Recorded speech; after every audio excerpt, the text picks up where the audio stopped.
Bonjour à toutes et à tous et bienvenue dans cette émission spéciale consacrée à la Fête du Trône 2018. Nous parlerons aujourd'hui avec nos invités de la stabilité dans le royaume grâce à la politique déployée dans le domaine sécuritaire. Le monde est en danger, confronté à de multiples menaces, chaque menace étant multiforme. Entre la grande criminalité et le crime organisé, le terrorisme et la traite d'êtres humains, les périls sont nombreux et la position géographique du Maroc l'expose particulièrement et singulièrement à ces périls.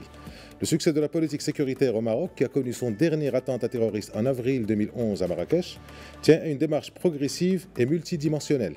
L'appareil sécuritaire devait changer, se transformer, se structurer, puis se déployer.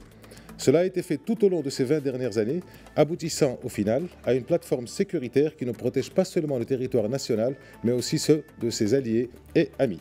Les moyens qui ont été déployés sont divers, de l'arsenal juridique à l'opérationnalisation, de la structuration des services au travail sur le physique et le numérique, sans oublier le mental. Et tout cela s'est opéré dans la transversalité de l'information, de la réflexion et de l'action. Avec nous ce soir pour discuter et expliquer cette politique et son évolution, le professeur Mohamed Benhamou. Bienvenue. Merci. Vous êtes universitaire, expert international en sécurité et terrorisme et président aussi du Centre marocain des études stratégiques. Oui. Encore une fois, bonsoir et merci d'être là. Bonsoir, merci. Le colonel Hassan Saoud, vous êtes officier supérieur de la gendarmerie royale et vous êtes aussi, parmi plusieurs activités académiques, chercheur à l'Institut royal des études stratégiques. Bonsoir mon colonel et bienvenue.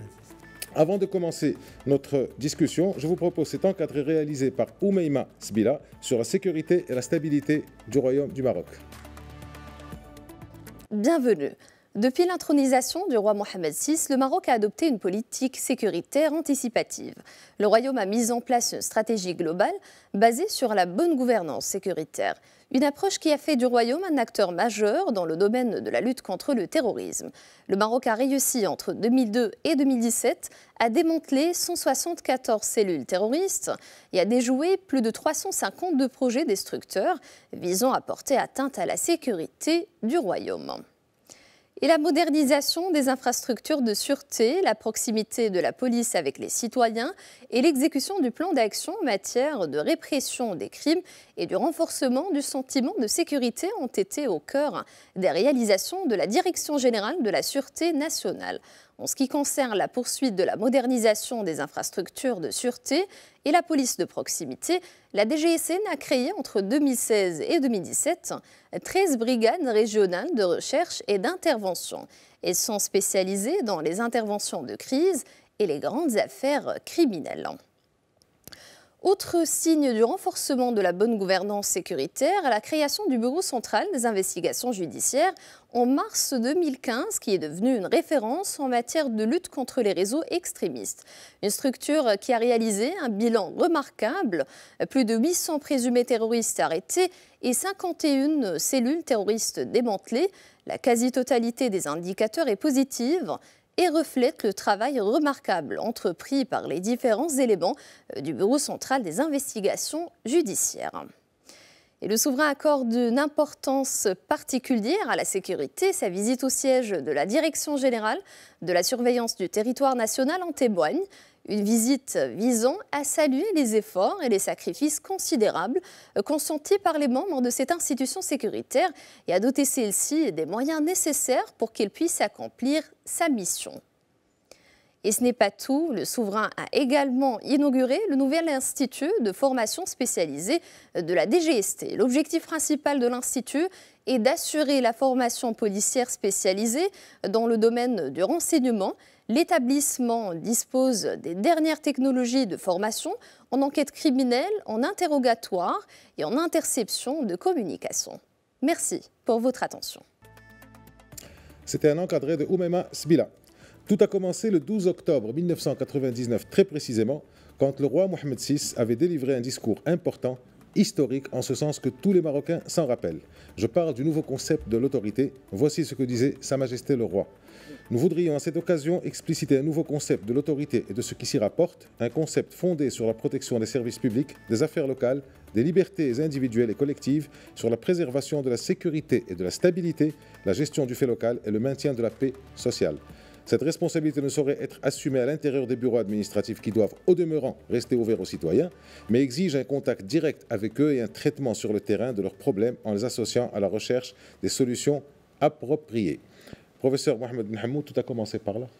Absolument. Tout a commencé par ce discours royal qui a tracé la voie pour le règne et tout ce qui va suivre d'ailleurs va rester dans cette philosophie et dans l'esprit du nouveau concept de l'autorité. Et comme a été dit dans le discours royal, c'est un concept complètement nouveau qui à la fois permet aux institutions qu'elles remplissent leur rôle pour apporter aux citoyens ce qu'il attend, mais en même temps donc c'est une approche, c'est une méthode, c'est une philosophie et aussi donc c'est une vision. Le nouveau concept de l'autorité, il a inscrit aussi le Maroc dans cette dynamique permanente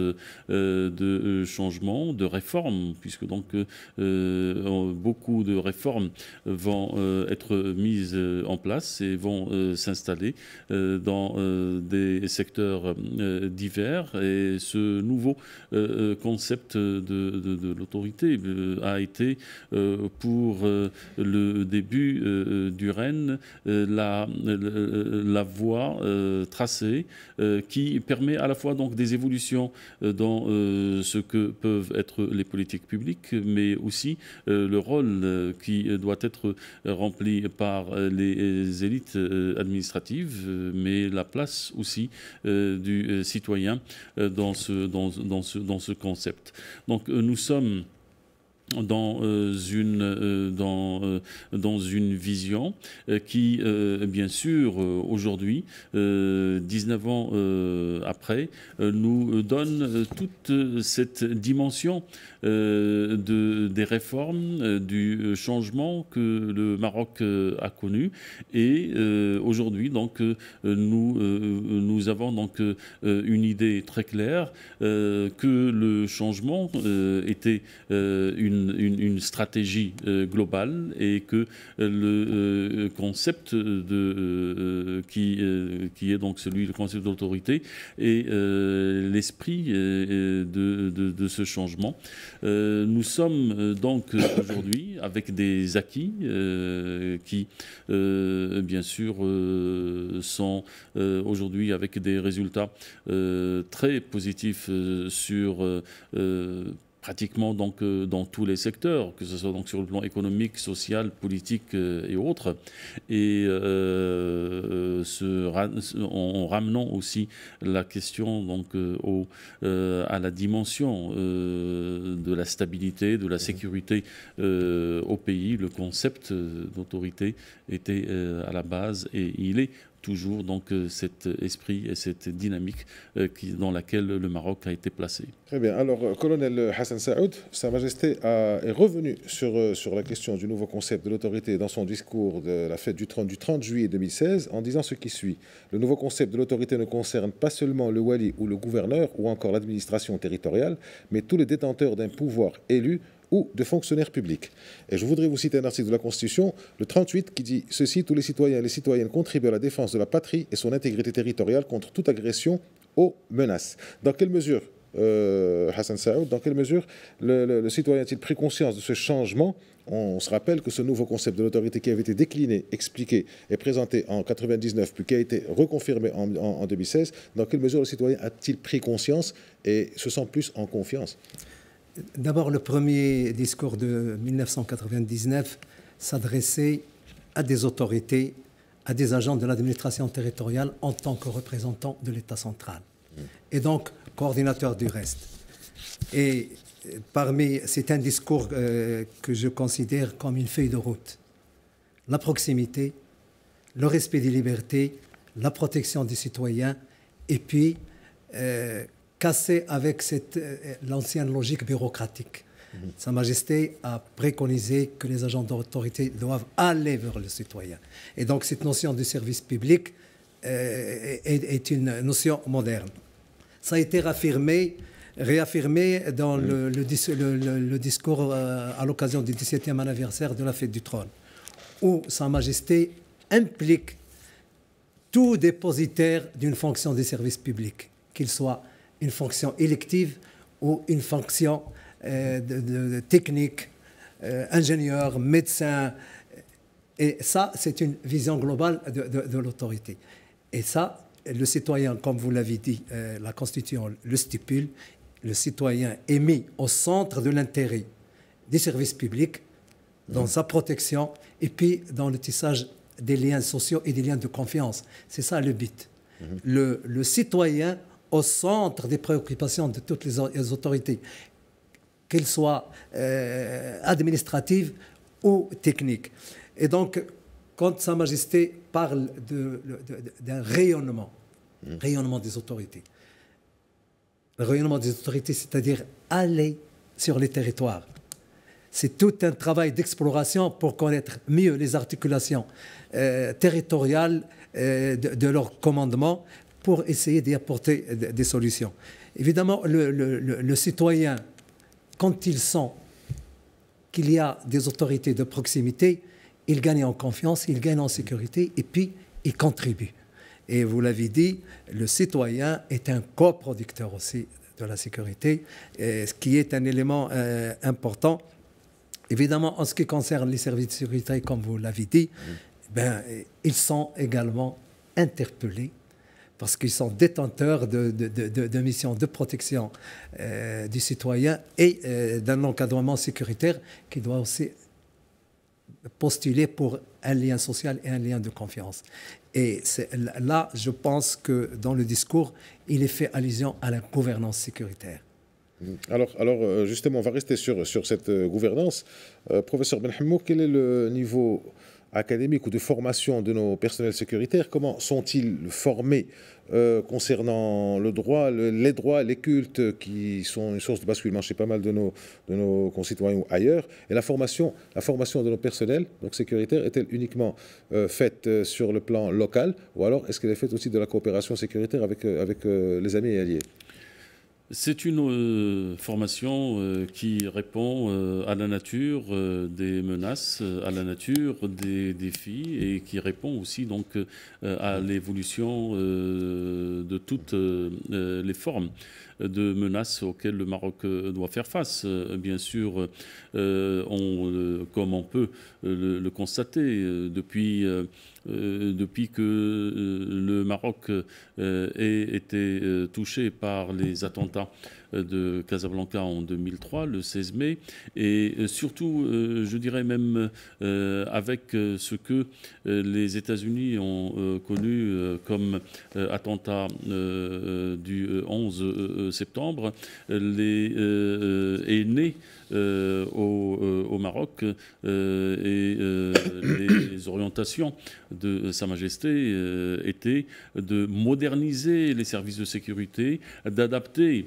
le produit sécuritaire à la nature donc des menaces et de revoir l'architecture sécuritaire. C'est ce qui a été fait depuis, que ce soit donc dans les structures elles-mêmes ou dans bien sûr les services de sécurité, dans la coopération inter-services, la mise à niveau des services, et on a vu donc comment on a évolué un petit peu dans cette voie jusqu'à donc avoir ce que nous avons aujourd'hui comme architecture sécuritaire. Bien sûr, l'élément central était et il est toujours donc l'homme et la femme qui travaillent dans le secteur de sécurité, et la formation elle est importante. Ce que on peut aujourd'hui voir, c'est que donc il n'y a pas seulement dans la formation ce qui répond à des attentes quotidiennes pour répondre donc à ce ressentiment d'insécurité chez les citoyens, mais tout un travail a été fait pour que donc le citoyen ait confiance dans les services de sécurité, qu'il y ait aussi donc une proximité de ces services de sécurité, mais que aussi aussi le citoyen, donc soit un peu dans le cœur de ces évolutions. Ça a nécessité, et on le voit depuis ces 2 dernières décennies, donc la nature de la formation qui porte sur, bien sûr, la dimension d'un état de droit, le respect des droits de l'homme, parce que la lutte contre l'insécurité et contre les différentes menaces ne devait pas, et ne se fait toujours pas, donc sans le respect de l'édification de l'état de droit et le respect des droits de l'homme. C'est pourquoi il a été clairement mis en avant la nécessité de former les agents, donc, et le personnel de sécurité à tout ce qui est respect des droits de l'homme, et acté aussi dans le respect du droit et de la loi. On peut constater certains passages dans l'évolution importants, notamment donc la dotation de la DGST, du directeur général de la DGST. Nous allons revenir, professeur, si vous permettez, après votre exposé sur la formation intellectuelle, académique et universitaire de nos forces, de nos officiers et de nos personnels sécuritaires. Colonel, qu'en est-il de la préparation physique et de la formation technique? On a vu lors de la journée porte ouverte de la DGSN en septembre 2017, puis lors du dernier anniversaire de la création de la DGSN, Direction Générale de la Sûreté Nationale, ACNETRA, des brigades d'intervention, des armes, des dispositifs. Tout ça nous a fait découvrir une police beaucoup mieux formée, beaucoup mieux équipée, plus aguerrie, avec des synergies avec les corps. Comment se passe cette formation au niveau de tous les services, bien entendu, la communauté du savez, 2003, une date marqueur dans l'évolution de notre approche sécuritaire et du changement de beaucoup de paradigmes. On a compris que... Vous voulez parler des attentats du 16 mai 2003. Du 16 mai 2003, de triste mémoire, mais ça a permis une prise de conscience que le travail collectif, collégial est important, et que l'approche globale, comme le disait le professeur Ben Hammou, était essentielle. Et donc, on a mis une chaîne de sécurité transversale, décloisonnée. Ça va des structures de l'intérieur et de leurs auxiliaires aux services de sécurité, à la communauté de renseignement, à la justice, jusqu'à l'administration pénitentiaire. Voilà la chaîne de sécurité moderne que le Maroc a mis en place au fur et à mesure.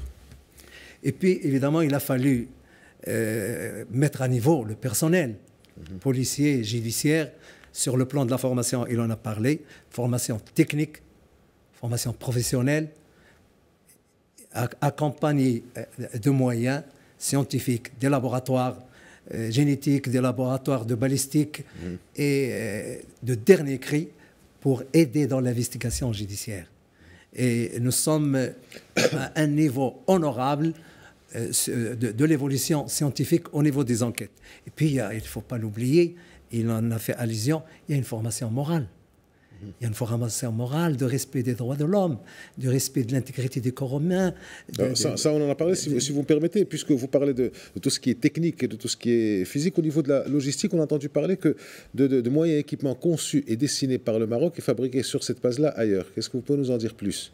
Oui. Des véhicules, enfin du matériel.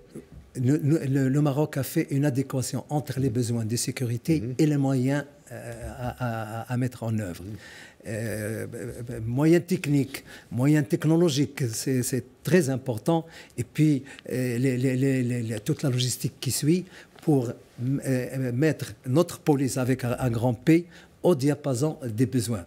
Parce que nous faisons actuellement avec un succès, quoique le risque zéro n'existe pas, à la menace dans sa globalité. Et Dieu merci, le Maroc réussit. Et surtout que dans sa stratégie, l'anticipation et la prévention ont été des credos de l'action et de l'approche marocaine.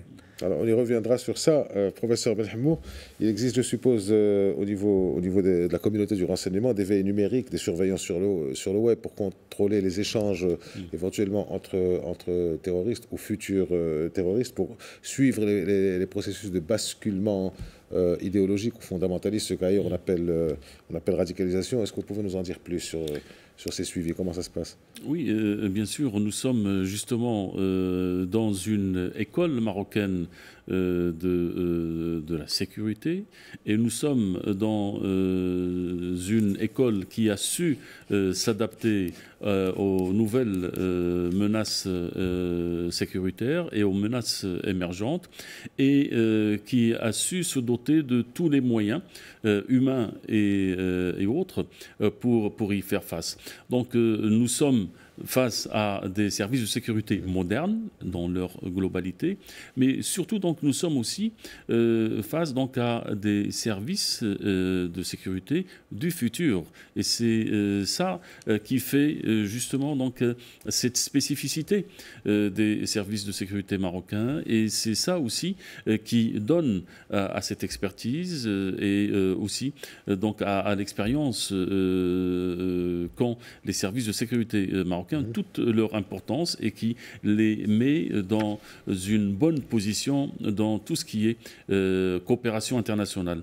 Il est vrai que la dimension du renseignement est importante. Celui qui n'a pas la maîtrise du renseignement, ou celui qui perd le renseignement, donc perd les guerres. Donc, et nous sommes malheureusement aujourd'hui face à des guerres asymétriques.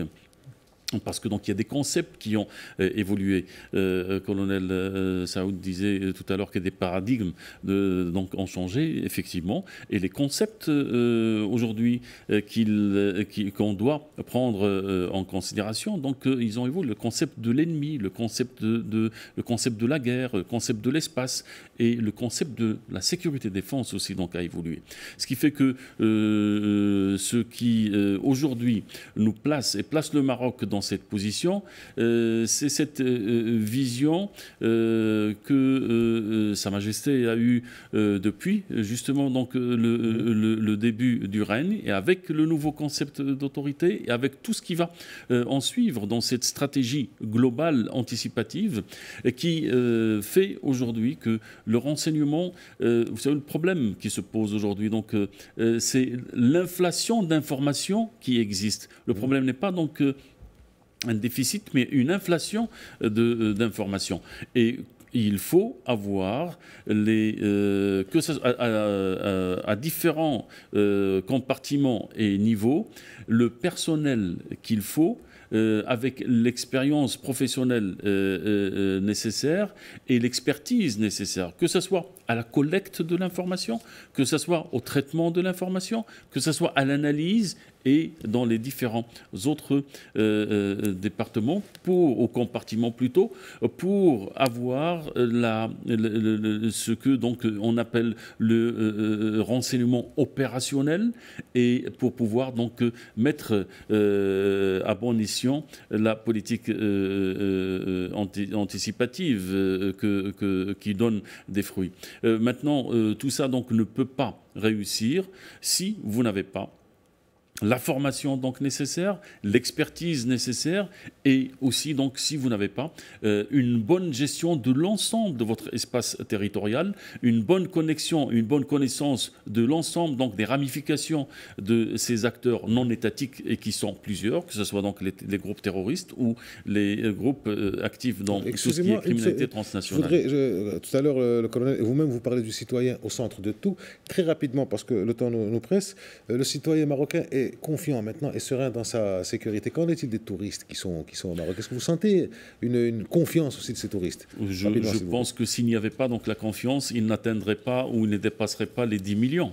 Donc vous voyez des pays qui sont dans notre voisinage et qui sont touchés par l'insécurité, ou par la crainte aussi donc de cette insécurité. Il y a moins de touristes. Moi je pense que au contraire, contraire, il y a, et moi j'ai des amis étrangers qui sont venus au Maroc et qui me disaient et qui sont européens, qui me disaient qu'ils se sentaient beaucoup plus en sécurité au Maroc qu'en Europe. Non, moi je pense que... Il y a eu des changements de destination de certains pays vers le Maroc. Oui, il y a donc aujourd'hui, il faut le dire, avec ce que le Maroc a donné, que ce soit dans la coopération internationale. Et maintenant, donc, tout le monde le sait, ce que les services de sécurité marocains donc, ont contribué pour donc, faire éviter à des pays des attentats ou les aider après des attentats. Donc, est connu. Merci, professeur. Nous arrivons au terme de la première partie de notre émission spéciale. Nous nous retrouvons après quelques instants de pause. À tout de suite.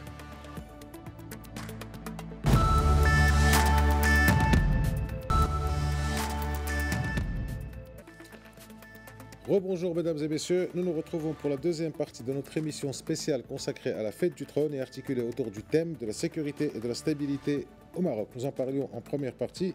Pour ceux qui nous rejoignent avec le professeur Mohamed Ben Hammou, vous êtes universitaire et expert international, expert en sécurité et en terrorisme, et vous êtes aussi président du Centre marocain des études stratégiques.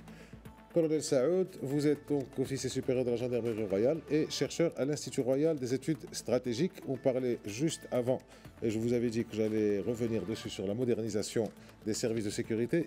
Alors ça devait forcément, avec tout ce qu'on a dit, tout ce qui s'est passé sur ces 19 dernières années, on devait inévitablement aller vers une modernisation de nos services de sécurité. Alors quelle forme a pris cette modernisation et ça veut dire quoi moderniser un appareil sécuritaire ou une communauté de renseignement, sachant que nous sommes dans un nouveau siècle avec de nouveaux défis et de nouvelles menaces? C'est tout simplement mettre nos services au diapason technologique et scientifique.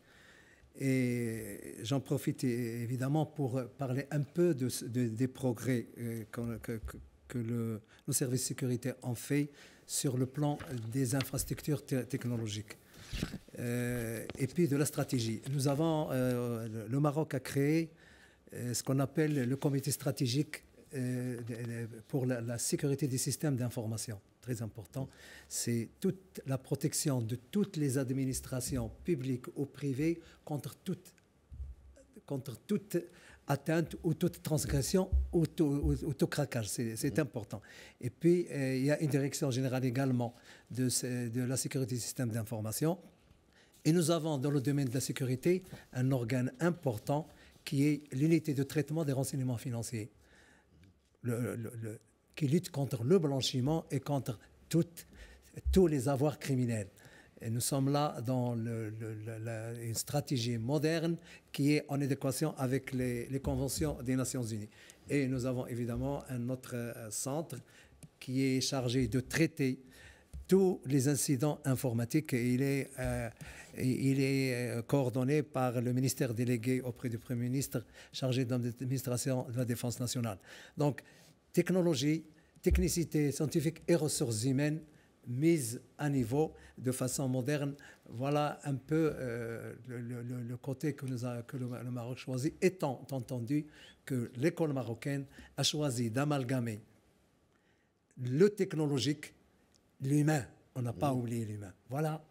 Voilà pourquoi tout le monde dit que... Alors la grande différence justement, et la grande différence entre les services marocains et leurs homologues extérieurs, et cette école marocaine dont vous parliez, professeur Ben Hammou, c'est le HUMINT versus ELINT, c'est-à-dire l'intelligence humaine. Voilà, l'amalgame entre le physique et le technologique qui fait que vous avez un éventail de recherche. Mais l'élément humain et le renseignement humain est au centre de la stratégie marocaine et c'est un modèle exportable en l'état. Et est exporté en l'état et même en mieux. La modernisation, professeur Ben Hammou, de la sécurité passe également par son prolongement juridique et judiciaire. Est-ce que vous pouvez nous en dire plus ? C'est aussi toute l'action menée et qui a permis justement donc, de donner au directeur général de la DGST et à cette entité bien sûr l'autorité donc de la police judiciaire pour lui permettre, et l'évolution d'ailleurs va continuer pour voir que le statut d'officier de la police judiciaire et le le bureau central aujourd'hui, donc l'action est menée aussi, donc c'est une évolution, et l'action aussi, donc elle est menée sous contrôle du parquet. On va voir que cette évolution, donc non seulement elle va se faire sur une dimension donc qui est celle donc de l'arsenal juridique, mais même l'évolution qui aujourd'hui nous donne aussi donc la présidence du ministère public qui est là donc, et qui prouve que nous sommes aujourd'hui face à une modernisation des services de sécurité, mais aussi donc à une évolution qui se fait sur le plan juridique aussi. Mais lutter contre ces menaces sécuritaires, lutter contre toutes les formes et essentiellement ce qui aujourd'hui malheureusement donc se présente comme le défi majeur et la menace première, à savoir donc le terrorisme. Il y a un travail qui se fait en amont et un autre qui se fait donc en aval. Et on est en train de travailler sur cette lutte contre l'extrémisme violent, contre la radicalisation dans tous les espaces et lutter aussi donc contre toutes les formes. L'approche marocaine, la stratégie marocaine est une stratégie globale. Elle a une dimension qui a porté sur le développement humain, et l'INDH en 2005 donc alors si vous voulez bien, on va rester sur rapidement alors. Et la dimension aussi donc de la restructuration du champ religieux, de la gouvernance sécuritaire, et là donc la lutte contre la radicalisation, on voit aussi donc le travail c'est un champ qui est très vaste, et ce n'est pas uniquement de et beaucoup policière. d'acteurs institutionnels interviennent, que ce soit donc vous en parliez aussi tout à l'heure de l'administration pénitentiaire. L'administration pénitentiaire, effectivement, donc c'est là où je voulais donc en venir, et toute l'action qui est menée et même après que les personnes impliquées dans des groupes extrémistes, ils ont la possibilité, et on voit donc avec le programme Monsalaha le résultat. Donc c'est une compréhension globale de ce phénomène, et c'est une réponse globale à cette menace. Colonel Saoud, vous voulez ajouter quelque chose sur la politique pénitentiaire? On en a longuement parlé hors antenne. Oui, mais parce que c'est une politique collégiale. Vous savez, il y a l'administration pénitentiaire, il y a les oulémas, mais il y a toute la science humaine et sociale. Et c'est quoi le but? Le but, c'est de reformater les personnes condamnées pour des faits de radicalisation et de terrorisme, pour les ramener à une compréhension de l'islam le plus tolérant. Et c'est un travail extraordinaire qui se fait. Qui est fait en amont et en aval. Oui, évidemment. Quel est le but? C'est d'éviter la récidive. Ça ne sert à rien que quelqu'un qui purge une peine soit concerné par des attentats post-carcérales. Et le travail qui est fait, il faut le saluer au niveau de la délégation générale de l'administration pénitentiaire. Très bien. Alors, quand on dit droit, justice et modernisation, tout ça, on le conjugue dans un sigle qui est le BCIJ, Bureau central des investigations judiciaires. Vous en parlez un instant, Mohamed Ben Hammo. En mars 2015, le Bureau central des investigations judiciaires donc, a été officiellement créé en présence de l'ensemble du corps sécuritaire et des hauts cadres du ministère de la Justice. Quel est l'apport de cet organisme dont on entend très souvent parler donc, depuis sa création en 2015 à travers les différents démantèlements de cellules terroristes et de bandes criminelles organisées? C'est un apport important. C'est aussi donc la consécration d'un processus d'évolution et de modernisation. Il exprime aussi, il résume donc cette adaptation de l'action sécuritaire face à ces menaces. C'est un bureau qui a sa spécificité marocaine, même si certains donc ont cherché à mettre des parallèles avec d'autres services étrangers, notamment donc le FBI américain. Non, c'est une expérience marocaine sur la base d'une expertise marocaine, et c'est une expérience qui à la fois au contexte marocain et aux défis actuels, même quand c'est pas au Maroc. Absolument, mais avec d'abord un personnel qui est bien formé, qui a une grande maîtrise et une grande expertise, une grande connaissance donc de ces défis, avec une action qui porte sur tous les délits qui sont énumérés dans l'article 108 du Code pénal, le terrorisme, tout ce qui touche la criminalité la criminalité organisée, tout ce qui touche les problèmes donc de drogue et autres, et séquestration, etc. Donc il a donc une action qui est menée sur l'ensemble du territoire national. Il dépend directement d'un service de renseignement et d'un service de sécurité donc important, donc qui est la DGST. Et là, donc, il a un accès direct du renseignement, ce qui lui permet donc d'être toujours dans une action anticipative. Il est, comme vous l'avez mentionné, donc c'est un travail qui a été conjointement mené pour arriver donc à cette institution entre le ministère, les services du ministère de l'Intérieur et ceux de la justice. Donc il y a une présence justement du parquet, donc ce qui fait et ce qui rend donc aujourd'hui nous avons un outil qui répond en temps et en heure à l'ensemble donc des menaces, quelle que soit leur nature, avec des départements spécialisés donc qui travaillent d'une manière permanente sur ces menaces et qui peut toujours donc agir pour précisément sur le côté technique et pratique. Colonel Saoud, comment procède le BSIJ, le Bureau central des investigations judiciaires,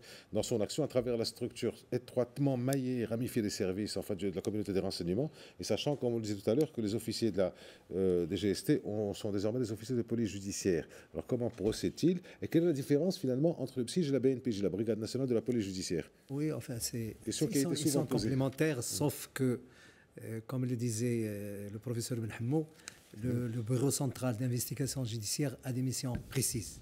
La lutte contre le terrorisme et la criminalité transnationale organisée. Je veux dire par là le trafic d'armes, le trafic de drogue, le trafic d'êtres humains, la traite des êtres humains, la piraterie éventuellement. Et donc, parce que le Maroc a compris que le terrorisme étant une menace globale qui se nourrit de la criminalité transnationale. Et donc il a fallu lier les deux pour avoir une vision. Et je pense que c'est pertinent et c'est important. Évidemment, cette institution a des relents territoriaux au niveau des régions. C'est normal, il a un découpage, mais le gros de son travail particulier, spécial et puis très élaboré se trouve au siège parce qu'ils ont des outils importants. Le renseignement, ça a été dit, il est à la base de tout le travail qu'on fait dans la lutte contre le crime. Humain ou technologique? Ou les deux? Les deux, d'accord, mais humain, je pense qu'il est important. L'humain est au centre. La technologie apporte une dimension supplémentaire. Le support. C'est un support, mais l'élément humain, la compétence humaine reste cardinal dans le travail des services de sécurité. Et c'est ce que le Maroc fait, et il le fait avec des résultats que vous avez montrés dans le rapport de ça marche jusqu'à présent sans chauvinisme aucun. Espérons que ça continue, parce que le Maroc est une cible privilégiée de toute la nébuleuse terroriste, quel que soit son bord. Le Maroc l'a intégré, et évidemment, il fait face de manière préventive et anticipative, et c'est de bon augure. Dans quelle mesure, professeur Benhamou, cette politique sécuritaire aboutie et réussie contribue à l'augmentation des investissements dans ce pays, investissements étrangers ou nationaux, sachant qu'il y a quelques années, il y a une grande multinationale française qui devait s'installer dans un pays du voisinage et qui est venue chez nous, suite justement, en cause justement, ou grâce précisément à cette politique sécuritaire qui est aboutie chez nous.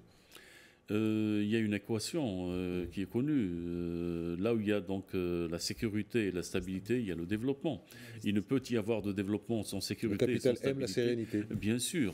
Donc, comme tout le monde d'ailleurs. Absolument. Alors, le Maroc, aujourd'hui, comme havre de paix, de stabilité, dans une zone et dans une région qui est malheureusement donc déchirée et bouleversée par plusieurs problèmes et par aussi surtout des conséquences de ce qu'on a appelé le printemps arabe et qui ont causé des fractures dans l'ensemble de cette zone et aussi avec ces évolutions que connaissent certains pays et des conflits qui persistent encore et qui ont donné une place importante à ces acteurs non étatiques et avec une prolifération des armes, avec une prolifération des individus et groupes terroristes, avec une montée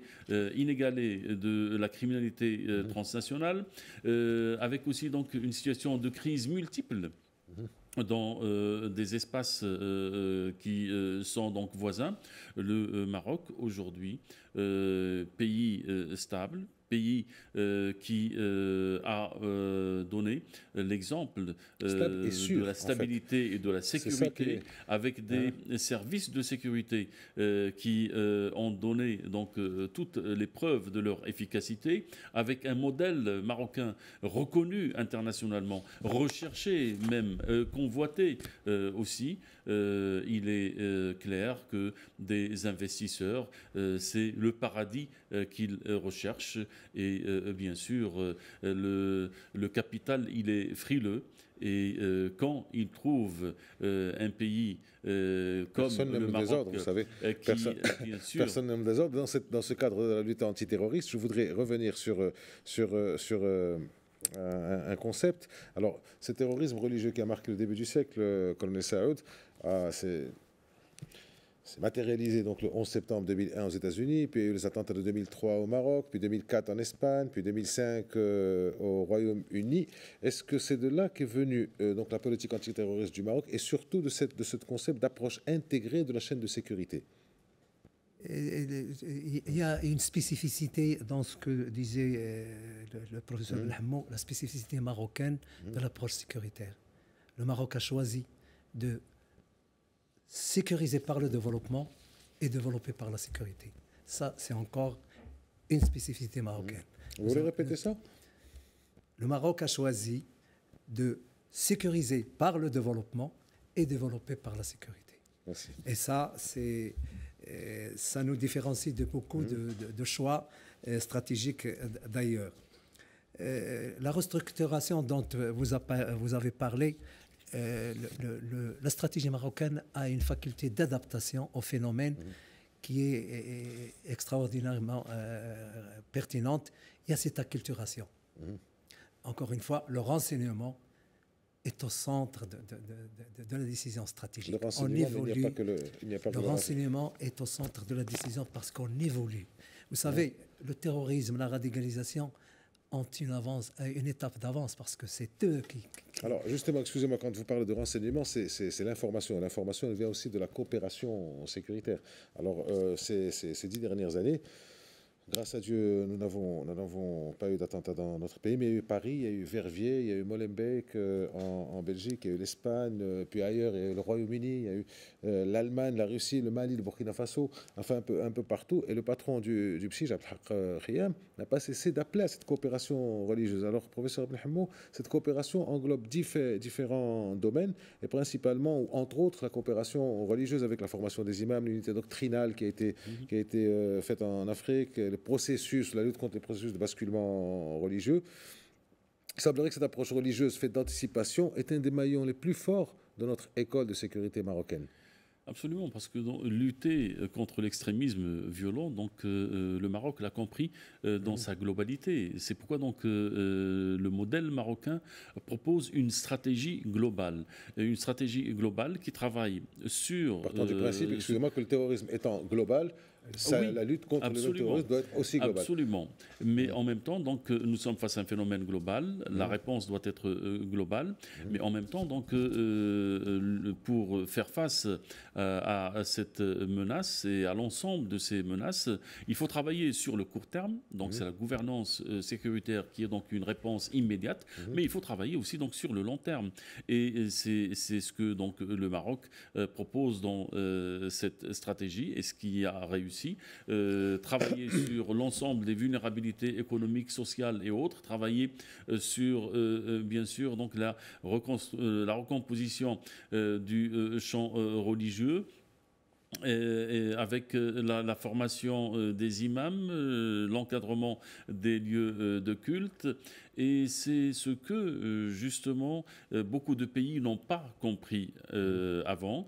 Et c'est ce que, beaucoup de pays demandent aujourd'hui au Maroc. Et c'est ce que, le Maroc, aujourd'hui, propose. C'est cette approche et cette stratégie globale, intégrée, dans laquelle aucune composante n'est de trop. Mais c'est en même temps, une stratégie qui nécessite un savoir, une expertise, une expérience, et c'est ce que le Maroc aujourd'hui propose. On l'a vu que pendant ces dernières années et cette dernière décennie, beaucoup de pays se focalisaient beaucoup plus sur le terrorisme, alors que le Maroc avait mis en place une stratégie qui disait tout simplement qu'on ne peut pas lutter contre le terrorisme en omettant la criminalité transnationale, ni contre la criminalité transnationale en la séparant du terrorisme.